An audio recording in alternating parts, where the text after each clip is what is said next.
A car engine generates power from the expansion of compressed air in a contained cylinder with the help of fuel.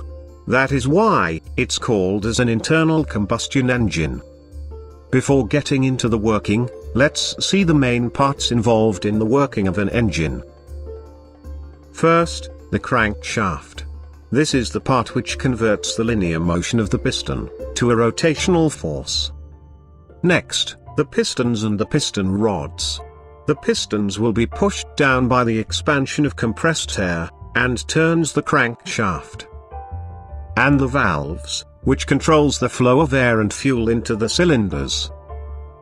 These valves are driven by the intake camshaft, and the exhaust camshaft, and the camshafts are driven by the crank itself, using a timing belt.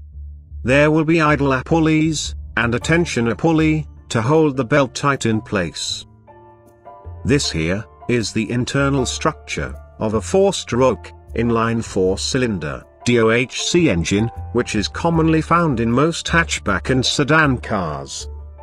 A 4-stroke engine should pass through 4 different strokes, to complete one cycle to produce power. They are intake, compression, power, and exhaust stroke. The crank to camshaft ratio is 2:1. Which means it will take 2 crank revolutions, to complete 1 camshaft revolution. And the camshafts are designed in a responsive manner, to open or close based on the corresponding strokes of each cylinder. Let's take a look at a single cylinder, and see how a 4-stroke engine works in detail.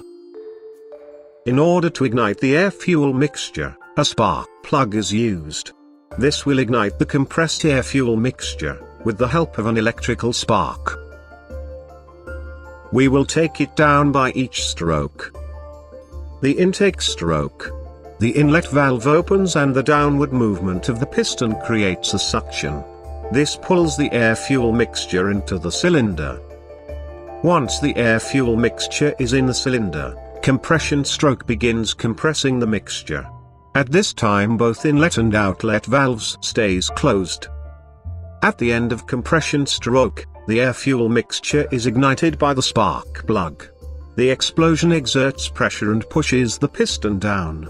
This is the power stroke which produces power to the crank. At the exhaust stroke, the outlet valves opens and the piston pushes out the burned gas. The cycle starts again from intake stroke, keeping the engine running and produces power. For a carburetor engine, the air and fuel are mixed inside the carburetor assembly, and fed to the cylinders.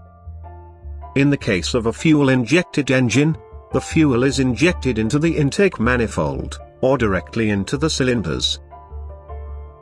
Since only a power stroke produces power, you may wonder how the engine turns continuously. Well, the answer is in the crank itself.